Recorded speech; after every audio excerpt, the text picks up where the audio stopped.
आप सबके मन में एक सवाल जरूर होगा, how the universe came into existence. आखिर इस ब्रह्मांड का निर्माण हुआ कैसे, ये दुनिया बनी कैसे, प्लैनेट्स कैसे बने, स्टार्स कैसे बना, सूरज कैसे बना, इवन ये पृथ्वी अर्थ कैसे बना, इस अर्थ पे लाइफ कैसे आई, हम आप कैसे आए, क्या सच में हम इंसान पैदा किए हुए थे या हम बंदर से इवॉल्व हुए हैं, हमारे एंसेस्टर बंदर थे, लंगूर थे, चिंपैंजी थे, आखिर क्या है इसके पीछे की सच्चाई। तो इस चीजों को मैं क्लियर करने वाला हूं डिटेल में with the help of science. अगर मैं बात करूं बच्चों, इन सारी चीजों की शुरुआत सिर्फ और सिर्फ एक पार्टिकल से हुई है और उस पार्टिकल को बोलते हैं हम लोग गॉड पार्टिकल। एक्चुअली वो पार्टिकल जो है वो एटम से भी छोटा है। सर एटम क्या होता है? जो लोग एटम के बारे में नहीं जानते मैं उनको बता दूं, एटम किसी भी पार्टिकल का सबसे छोटा पार्ट होता है। एग्जांपल, मेरे हाथ में ये बॉटल है, इस बॉटल का सबसे छोटा पार्ट जिससे वो बना होगा उसको बोलते हैं एटम। एक्चुअली आप बोल सकते हो फंडामेंटल पार्ट एटम। उसको हम लोग अपनी आंखों से नहीं देख सकते, इवन माइक्रोस्कोप से भी नहीं देख सकते। उसको देखने के लिए एक अलग टाइप का माइक्रोस्कोप आता है जिसको बोलते हैं इलेक्ट्रॉन माइक्रोस्कोप। इलेक्ट्रॉन माइक्रोस्कोप जहां पे 50 लाख एक्स यानी कि तकरीबन 50 लाख गुना उसको जूम किया जाता है, तब जाके वो दिखाई देता है एटम। इतना छोटा होता है। बाद में पता चला कि एटम से भी बहुत सारी छोटी चीजें होती है जो आप जानते हैं, सब atomic particles, electron, proton, neutron, आप जरूर जानते होंगे। तो बच्चों ये इलेक्ट्रॉन, प्रोटॉन, न्यूट्रॉन को हम लोग सब एटॉमिक पार्टिकल्स बोलते हैं। सिर्फ 3 पार्टिकल्स ही नहीं बल्कि और भी बहुत सारे पार्टिकल्स के बारे में पता चला कि एटम के अंदर और भी बहुत सारे पार्टिकल्स हैं। उनमें से एक है हिग्स बोसोन जिसको बोला जाता है गॉड पार्टिकल। ये बहुत छोटा है, बहुत छोटा। एटम से आप बोल सकते हो कि हजारों गुना छोटा है या शायद ये भी वैल्यू उसके लिए कम हो, इतना छोटा।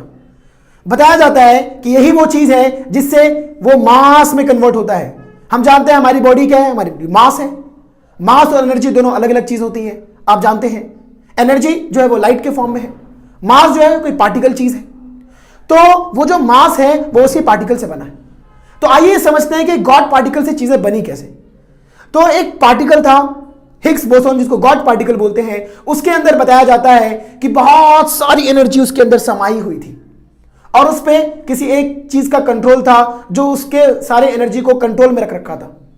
लेकिन अचानक से वो कंट्रोल खत्म हो गया और वो पूरी तरह वो जो छोटा सा पार्टिकल था उसने अपनी सारी एनर्जी निकाल दी। एक बहुत बड़ा धमाका हुआ जिसको बोलते हैं बिग बैंग।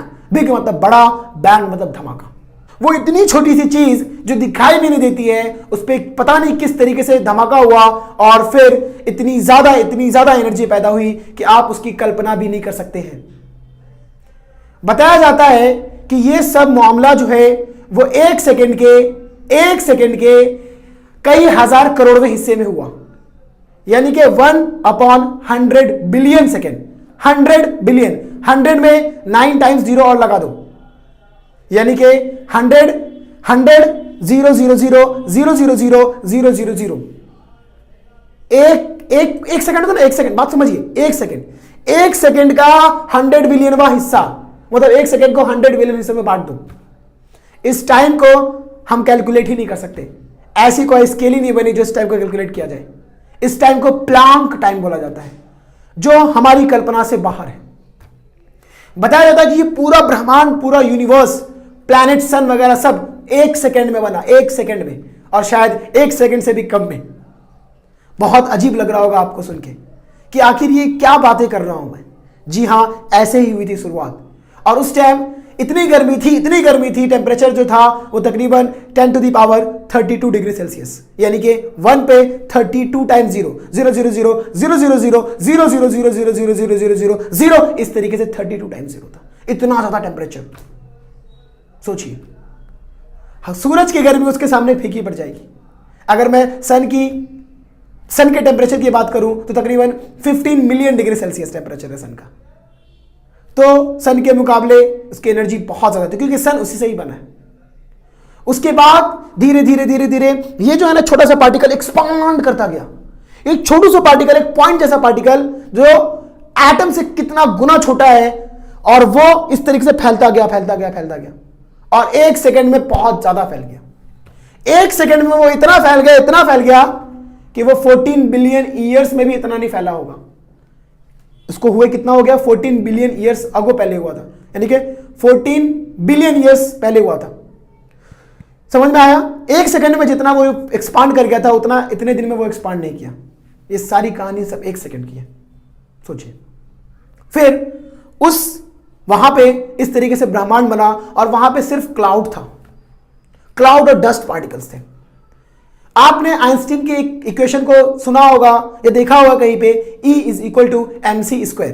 इसका मतलब क्या है? इसका मतलब यह है कि एनर्जी को हम मास में कन्वर्ट कर सकते हैं और मास को एनर्जी में कन्वर्ट कर सकते हैं, जिसका सबसे बेहतर एग्जांपल है एटम बॉम्ब। एटम बॉम्ब क्या है? एक मास, कोई पार्टिकल है, एटम है, उस एटम का इस्तेमाल करके बहुत ज्यादा एनर्जी पैदा कर, इतनी ज्यादा एनर्जी कि अगर एटम बॉम्ब किसी सिटी पर गिरा दिया जाए तो वो सिटी नक्शे से गायब हो जाएगा, वो सिटी निस्तो नाबूद हो जाएगा, तबाह बर्बाद हो जाएगा। जिस तरह यूएसए ने हिरोशिमा और नागासाकी जापान में बम गिराया था।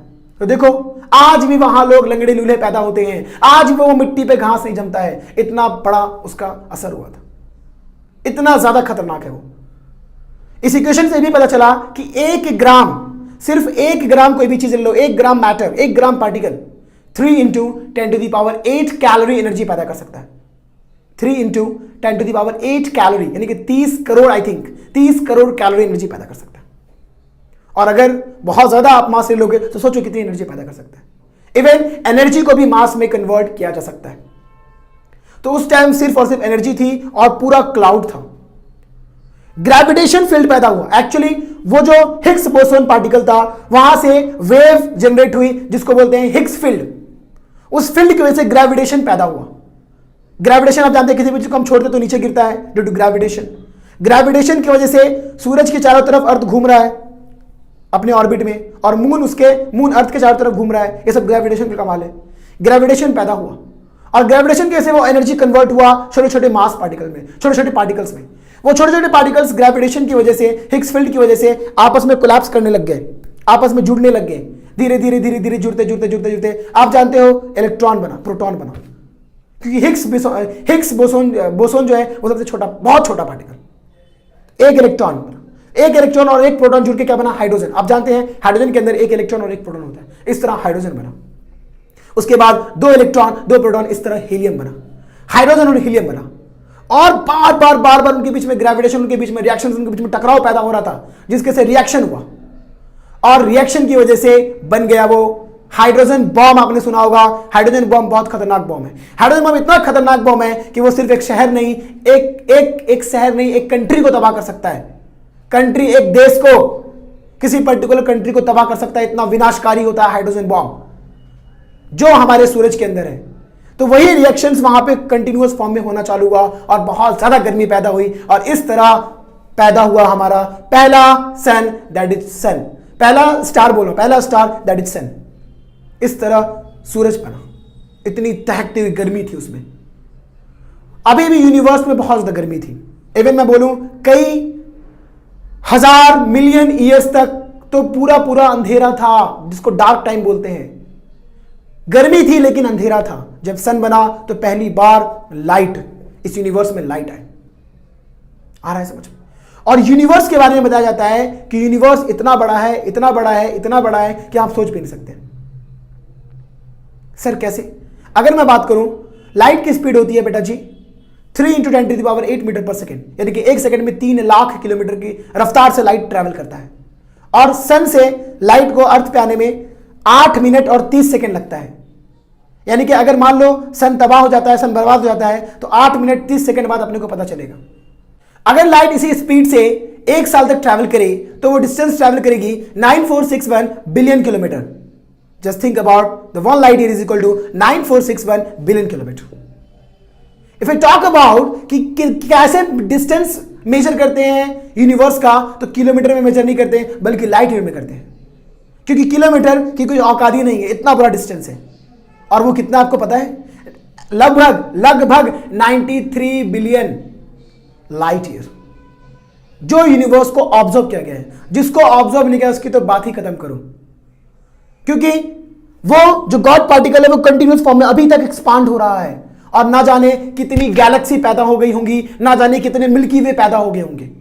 100 बिलियंस गैलेक्सीज, 100 बिलियन मिल्की वे, तो पता है अपने को, और पता नहीं और कितनी गैलेक्सीज बनेगी और कितने मिल्की वे बनेंगे इस ब्रह्मांड के अंदर। पता नहीं कितने यूनिवर्स पैदा हुए होंगे, जहां जहां वो जा रही होगी वहां वहां हो सकता है यूनिवर्स पैदा होगा, प्लैनेट बन रहा हो सकता है किसी और यूनिवर्स में कहीं और प्लैनेट हो और कहीं और हम जैसे लोग रहते हो या कुछ अलग लिविंग ऑर्गेनिज्म रहते हो या नहीं रहते हो, इसके बारे में किसी को कुछ नहीं पता। तो मैंने अभी आपको बताया कि किस तरह सूरज बना, उसके बाद धीरे धीरे धीरे धीरे और भी प्लैनेट्स ग्रेविटेशन की वजह से पार्टिकल जमा होते गए और भी प्लैनेट्स बनते गए, जैसे जुपिटर, वेनस, मार्स, इस तरीके से प्लैनेट बनते गए। एक प्लैनेट बना थिया, अर्थ और थिया, इन दोनों आपस में ग्रेविटेशन के से टकरा गए और टकराने के बाद एक नया प्लैनेट जन्म लिया जिसको बोलते हैं मून, यानी कि चांद। और वो मून ग्रेविटेशन की वजह से अर्थ के चारों तरफ घूमने लग गया और सारे के सारे प्लैनेट्स ग्रेविटेशन की वजह से सन के चारों तरफ घूमने लग गए और ये सन मिल्की वे के चारों तरफ घूम रहा है। जी हां, सन अपने एक्सिस पे तो घूम ही रहा है, प्लस मिल्की वे में भी वो धीरे धीरे धीरे धीरे घूम रहा है। और बताया जाता है कि 10 बिलियन ईयर्स के बाद ये सूरज भी खत्म हो जाएगा। ये घूमते घूमते घूमते घूमते मिल्की वे में सेंटर में ब्लैक होल में चला जाएगा और इस तरह ये यूनिवर्स का खात्मा हो जाएगा। ये रिसर्च बोल रहा है, ये मैं नहीं बोल रहा। आपने वॉश बेसिन देखा है, वॉश बेसिन में जिस तरह पानी घूमते घूमते घूमते नीचे आ जाता है, उसी तरह सन पूरे सोलर सिस्टम के साथ, पूरे प्लैनेट के साथ ऐसा धीरे धीरे धीरे धीरे घूम रहा है। और हो सकता है 10 बिलियन ईयर्स के बाद तबाह बर्बाद हो जाए। तो इस तरह जो है यूनिवर्स बना, सन बना और स्टार्स बने, प्लैनेट्स बने। ना जाने कितने स्टार्स हैं, ना जाने कितनी गैलेक्सीज हैं, ना जाने कितनी मिल्की वेज हैं। उसके बाद जब हमारा अर्थ बना, तब अर्थ पे लाइफ की शुरुआत कैसे हुई उसकी बात करता हूं। अर्थ पे लाइफ की शुरुआत बेटा जी किस तरीके से हुई, तो एलिमेंट सबसे पहले बने। मैंने क्या बोला, हाइड्रोजन बने, हीलियम बने, एलिमेंट बने। तो अर्थ पे अभी कुछ एलिमेंट थे, जैसे कार्बन था, हाइड्रोजन था, सल्फर था, इस तरह के एलिमेंट, क्योंकि वहां पे गैस थे, हाइड्रोजन सल्फाइड गैस थे, अमोनिया गैस था, हाइड्रोजन एलिमेंट था, कार्बन एलिमेंट था। अभी तक एटमॉस्फेयर नहीं बना था, अभी तक उस एटमॉस्फेयर में ना ही कोई ऑक्सीजन था, सब वेपर फॉर्म में। और ये पूरा हमारा अर्थ पिघला हुआ था, मोल्टेन स्टेट में था। धीरे धीरे धीरे धीरे ठंडा हुआ, धीरे धीरे धीरे जब ठंडा हुआ तब कंडेंस हुआ। कंडेंस्ड होने के बाद धीरे धीरे धीरे धीरे वो वाटर में बदल गया और इस तरह बारिश होने लग गई। और उससे पहले मैं बता दूं, जब ये अर्थ मोल्टेन स्टेट में था, पिघला हुआ था, तो जो भी हेवी पार्टिकल्स थे वो नीचे आ गए, जिसको अर्थ कोर बोलते हैं, और जो भी हल्के पार्टिकल्स थे वो ऊपर फ्लोट करने लग गए। जिस तरह पानी में मिट्टी डालोगे तो मिट्टी हेवी होता है, उसकी डेंसिटी ज्यादा होती है तो वो नीचे चला जाएगा, और अगर ऑयल डालोगे तो वो ऊपर फ्लोट करेगा। और यही वजह है कि अर्थ के जमीन के अंदर बहुत ज्यादा गर्मी है, लावा है। अर्थ के कोर में तकरीबन 5000 डिग्री सेल्सियस टेम्परेचर है। अर्थ के 3 लेयर्स हैं, ये जो अर्थ है इसकी 3 लेयर्स है। सबसे अंदर का सेंटर का जो लेयर है वो कोर होता है, अर्थ कोर, जहां पे 5000 डिग्री सेल्सियस टेम्परेचर है। और उसके ऊपर की अगर मैं बात करूं तो मैंटल बोलते हैं उसको, वहां पे मैग्मा है, एक्चुअली वहां पे लावा है। और वो लावा जब जमीन से बाहर निकलता है तो 1093 डिग्री सेल्सियस, 1093 डिग्री सेल्सियस का टेम्परेचर होता है। तो सोचो उसके अंदर कितना ज्यादा टेम्परेचर होगा। वोल्केनो इरप्शन जब होता है, लावा फूटता है, बाहर निकलता है, जब तक। ये दूसरा लेयर हो गया। और सबसे ऊपर वाले लेयर को बोलते हैं क्रस्ट। उस क्रस्ट में ही अलग अलग एलिमेंट्स मिलते हैं, जैसे एल्यूमिनियम, आयरन वगैरह, सोना, चांदी, ये सब मिलता है। और सबसे ऊपर अर्थ के क्रस्ट पे के सरफेस पे हम लोग रहते हैं। और ग्रेविटेशन के सन को कुछ नहीं हो रहा है, हालांकि ये अर्थ गोल गोल घूम रहा है अपने एक्सिस पे भी और सन के चारों तरफ भी चक्कर लगा रहा है, लेकिन ग्रेविटेशन की वजह से हम गिर भी नहीं रहे। इतनी बड़ी बड़ी इमारतें गिर भी नहीं रही है। ये पूरी कहानी आई समझ में यहां तक? Very good. अब हम बात करते हैं कि किस तरह अभी वो जो है अर्थ ठंडा हुआ और किस तरह लाइफ की शुरुआत हुई। तो अभी देखो, अभी मैंने बोला बारिश होने लग गई, क्योंकि वो कंडेंस होने लग गए, ठंडे होने लग गए। और जब पानी ठंडा होगा, वेपर ठंडा होगा, तो पानी बन जाएगा। और इस तरह बारिश हुई, तकरीबन 60,000 सालों तक बारिश हुई, 60,000 ईयर्स तक। और बारिश होने के बाद जो है लगभग 3.5 या 6 बिलियन ईयर्स अगो पहली बार जो है अर्थ पे लाइफ की शुरुआत हुई। और जो हमारा अर्थ है वो तकरीबन 4.3 या 5 बिलियन ईयर्स अगो बना। हमारा जो अर्थ है वो कब लगभग 4 बिलियन ईयर्स आप बोल लो। और जो हमारा अर्थ पे लाइफ की शुरुआत कब हुई? 3.6 या 5 बिलियन ईयर्स अगो। तो अर्थ में मैंने बोला अभी अलग अलग एलिमेंट थे, हाइड्रोजन, कार्बन और अमोनिया गैस था, हाइड्रोजन सल्फाइड गैस थे। अर्थ की शुरुआत, लाइफ की शुरुआत एक्चुअली पानी में हुई। ये जो इनऑर्गेनिक कंपाउंड्स थे, इनऑर्गेनिक मतलब जो कार्बन से नहीं बने होते उसको बोलते हैं इनऑर्गेनिक, ठीक है।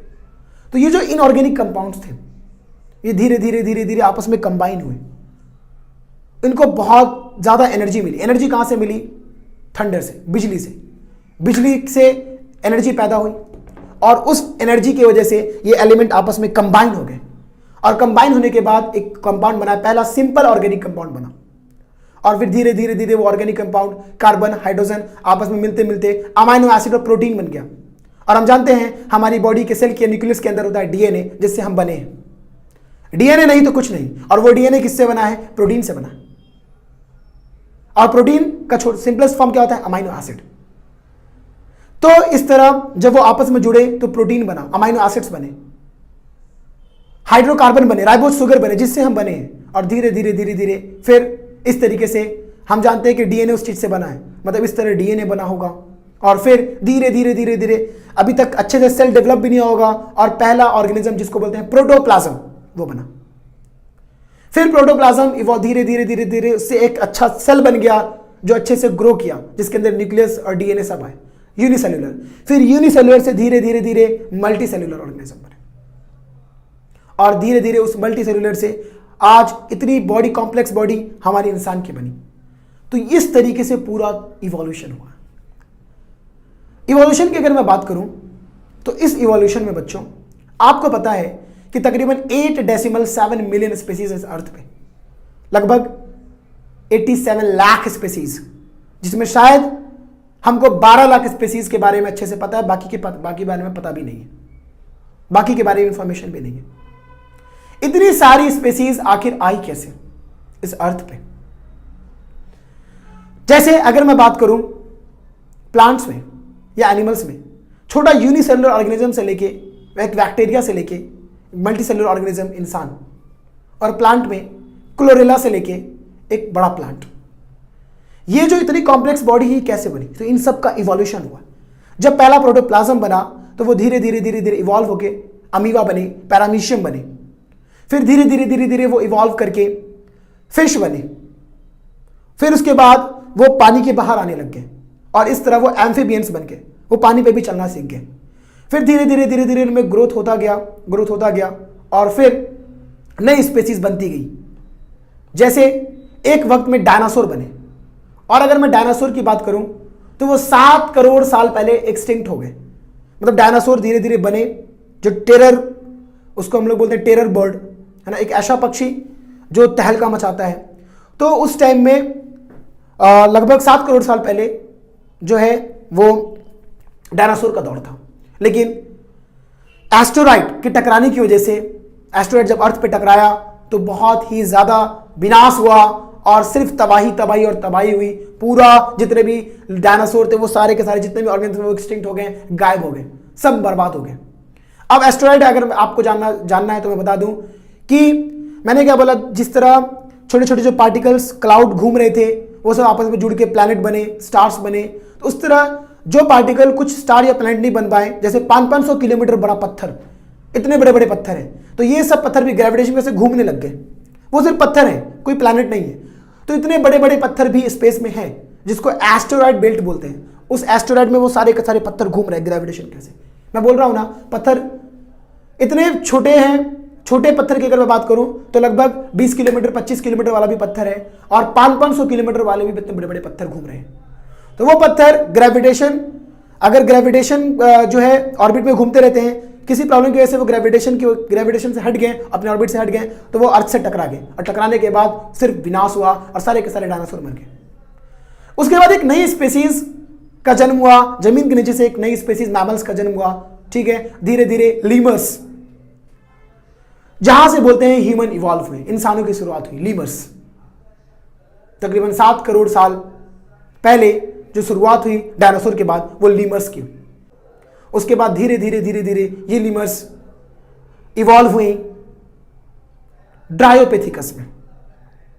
एक्चुअली पहले उससे इजिप्टोपेथिकस, ये क्या है, ह्यूमन इस तरह के दिखते थे, अलग अलग इनका नाम दिया गया ह्यूमन इवोल्यूशन का। उसी तरह फिर ड्रायोपिथिकस, ऑस्ट्रेलोपिथिकस, रामापिथिकस, इस तरीके से इवोल्यूशन होता रहा। बाद में धीरे धीरे वो बंदर जैसे दिखने लग गए, बाद में वो इस तरीके से लंगूर फिर दिखे, उनका पूंछ टेल गायब हो गया, उनका ब्रेन डेवलप होने लग गया, उनका हाथ डेवलप होने लग गया, वो काम करने लग गए। उसके बाद धीरे धीरे धीरे धीरे धीरे वो जब उनके जंगल में रहने लग गए वो, क्योंकि पूरा का पूरा फॉरेस्ट जो है, पूरा का पूरा पेड़ पौधा वो खत्म हो चुका था, तो जब उस ट्री पे नहीं रहते थे तो नीचे रहते थे, तो उनको शिकार से बचने के लिए सीधे खड़े होना पड़ता था। तो इसीलिए वो धीरे धीरे उनका पोस्चर सीधा हो गया, इरेक्ट पोस्चर, उनका पोस्चर पूरा इरेक्ट हो गया। उसके बाद फिर धीरे धीरे वो दो पैर से चलने लग गए और इनमें इवोल्यूशन होता गया। और पहला वाइज मैन इस अर्थ पे आया, निंडरथल।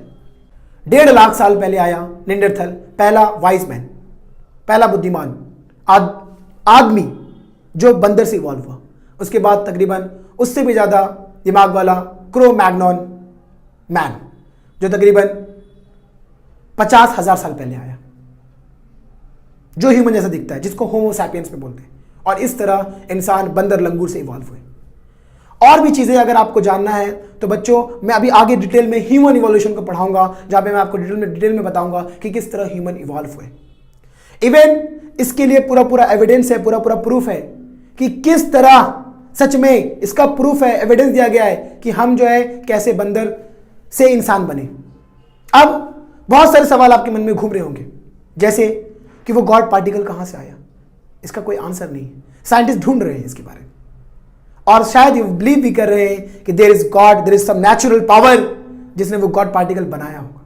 क्योंकि वेदास में भी, इवन बाइबल, इवन और जो भी रिलीजियस बुक है कि नहीं, उस रिलीजियस बुक में भी लिखा हुआ है कि जो दुनिया बनी वो बिग बैंग से बनी। तो इस बिग बैंग को जरूर किसी ने कराया होगा, और जहां तक मेरा मानना है कि वो सुपर नेचुरल पावर गॉड, उसने ही ये किया होगा, क्योंकि ये इंसानों के बस में नहीं। इंसान एटम के इलेक्ट्रॉन तक सही से नहीं पहुंच पाए हैं, और वो हिग्स बोसोन के बारे में तो बात करना दूरी है। इस थ्योरी को तो माना जा रहा है, क्योंकि ये थ्योरी रिलीजियस बुक में भी मेंशन्ड है कि बिग बैंग से इस दुनिया की शुरुआत हुई। और भी कुछ आपके मन में सवाल चल रहे होंगे, जैसे अलग अलग रिलीजियस में अलग अलग चीजें मेंशन्ड है। जैसे अगर मैं हिंदू में बोलूं तो वहां पे लिखा हुआ है कि सबसे पहले दुनिया में मनु और श्रद्धा, ह्यूमन आए, इंसान, और फिर इनसे पॉपुलेशन बढ़ा, और इस तरह फिर दुनिया की शुरुआत हुई, लाइफ की शुरुआत हुई। मतलब पहले हम ह्यूमन ही थे, बंदर नहीं थे। जबकि बाइबल बोलता है कि पहले एडम एंड ईव्स आए और फिर उनसे दुनिया की शुरुआत हुई। वो भी बोलते हैं कि पहले इंसान आए। इवन मुस्लिम की बात करूं मैं तो वहां पे भी एडम को आदम एंड ईव्स को हवा, बीबी हवा, इन दोनों सबसे पहले जमीन पे आए, अर्थ पे आए, और फिर इनसे दुनिया की शुरुआत हुई और लोग अलग अलग बने। मतलब सारी रिलीजियस बुक ये मानती है कि इंसान ही आए थे, ना कि बंदर आए थे। बंदर ही आए थे, गधे ही आए थे, बैल ही आए थे। और अगर मैं बोलूं तो सच यही ही है, क्योंकि साइंस के पास बहुत ज्यादा ठोस सबूत नहीं है इसको लेकर के कि हम बंदर थे। There is no too much evidence. तो आपको पढ़ना ही है, क्योंकि इसके बारे में बात चल रही है। लेकिन सच ये है बच्चों कि हम इंसान थे, और सच में इस दुनिया में पहले 2 इंसान आए। According to Bible, Adam and Eve, वो पहले आए। अकॉर्डिंग टू इस्लाम, आदम अलैहिस्सलाम एंड बीबी हव्वा आए, और फिर उनसे ये जनरेशन बढ़ा, और हमारे एंसेस्टर जो थे वो ह्यूमन ही थे, इंसान ही थे। ये मेरा भी पॉइंट ऑफ व्यू है, और यही सच भी है।